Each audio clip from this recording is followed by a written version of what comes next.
that does it for this first half of this 2022 NFL season. Now we got the Week 9 Monday Night Football recap. Let's go. This is actually a pretty solid game overall.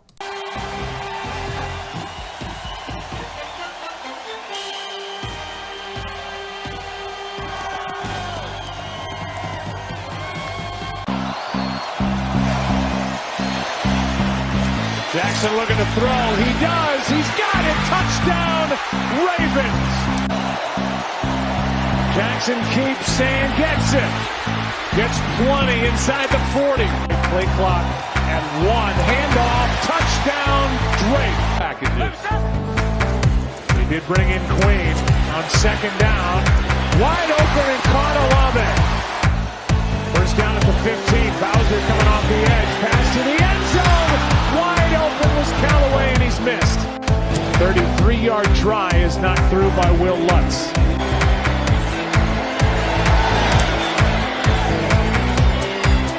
Tucker knocks it through. No chance, and Dalton just does not see it. 37-yard field goal is the result by Lutz. Jackson keeps. Gets it. Still breaking tackles, spinning down inside the 20. And Tucker has now made 64 straight field goals. This one batted up in the air and picked off. And mentally, they wear you down in the run game. Here's Drake. He is in for the touchdown. It's the first touchdown. Humphrey was coming on the blitz. Juwan Johnson makes the catch. They're saying this is a live play.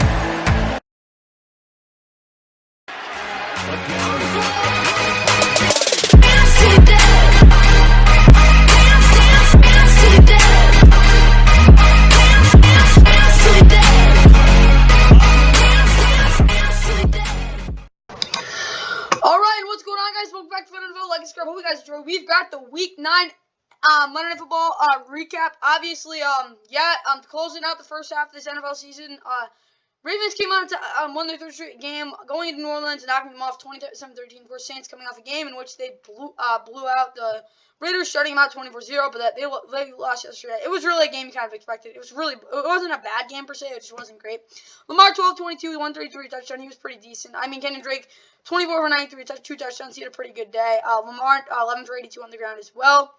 Isaiah Likely was the leading receiver, 1 catch for 24 yards. I mean, again, they don't really have a number 1 receiver right now. That's why I'm kind of disappointed that DeMarcus Robinson and Devin Duvernay didn't get more targets or more catches as well, production-wise. But, yeah, they weren't bad. Defensively, they were really good. Marlon Humphrey had a sack and 5 tackles. He had his best game of the season. Kyle Hamilton and Patrick Queen are pretty good. I mean, Roquan Smith's there as well, so that helps. Justin Houston, that was definitely the player of the game, though. 2.5 sacks, an interception, and 2 tackles. Good game for him. Obviously, Calais Cable had half a sack. Overall, defensively, again, they were really good. Saints-wise, Andy Dalton was a little inconsistent, but again, he made some pretty big throws, 19 for 29, 2 touchdown interception. But missed a couple throws again there. Run the ball, they didn't do it well because, again, the Ravens went much better against the run. Chris Olave, 6 for 71, was the leading receiver. Good for me in fantasy, but that was really it. Juwan Johnson, of course, had that touchdown. From Kamara, he had 12 touches. Didn't do a lot there.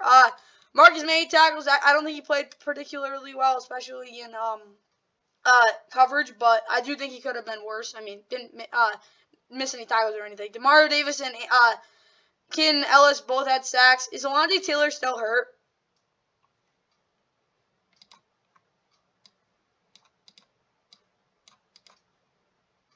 So I guess he's okay.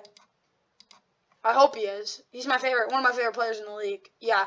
Davion might have had a sack, though, as well. They had 3 in total. They were to get some pass rush. Defensively, they actually weren't too bad.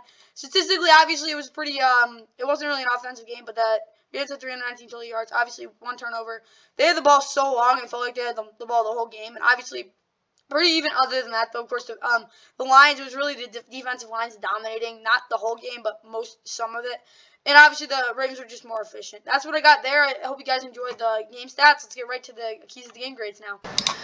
If for this Ravens obviously run the ball like last week. They were able to run pretty well, but the receivers needed to get more downfield targets. They weren't actually able to. I was a little disappointed by that, and more screens. They ran a couple screens though. Offensively, I think we'll give them a plus. There wasn't really much to say about their offense. I think they were pretty good. They were really good in the red zone, but obviously wasn't a great game by them. But they got it done. Ravens defense blitz Andy and Roquan on Andy. I'll come out of the backfield. Roquan Smith didn't get a ton of opportunities per se, but he did what he was supposed to do. They did blitz Andy Dalton really well.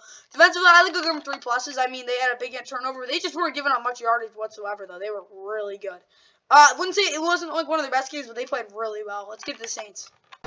For the Saints, offense take shots. They didn't do a ton of that, and 30+ Alvin Kamara touches. They weren't able to get that. This offense, you have to give them 3 minuses. It was just the fact, I don't know, it felt like they got dominated. It wasn't an absolute terrible game offensively by them, but again, the fact they only had like 250 total yards is not good. Saints defense contained Lamar and get a pick 6. They didn't really contain Lamar super well, but I don't think it was the worst, and they did not get a pick 6. Defensively, I think I'll give them a minus. They weren't terrible, but again, it just they got dominated up front until the end. They got worn down. They were on the field way too long. That's what I got there. I really don't think they played too bad. Now let's get to the Week 10 Power Rankings preview. This Week 10 NFL Power Rankings preview, obviously, you're looking at ESPN's Power Rankings for Week 10. It's, of course, second half of the NFL season now, as we get into it. Eagles number 1, yeah, probably. Chiefs number 2, yep. Bills number 3, again, they just lost to the Jets. Vikings here, okay, this is pretty predictable. Cowboys, maybe a little high. I mean, Dolphins are fine here. Could be higher. Ravens I like. Jets, pretty good. Seahawks, pretty good. 49ers are 4-4. I think the Giants should be at 10. I think they're better than the 49ers. Maybe not, probably not, but I think they are, record-wise as well. Titans actually probably should be higher. Again, they played one in Kansas City. They almost beat them. Bengals, okay. They've been a little inconsistent. Patriots actually probably could be higher. Chargers, whatever. Falcons, same thing. Bucs are here because, again, they beat the Rams barely. 18 Commanders, yep. Rams are here literally just because they have one of the better defenses in the NFL.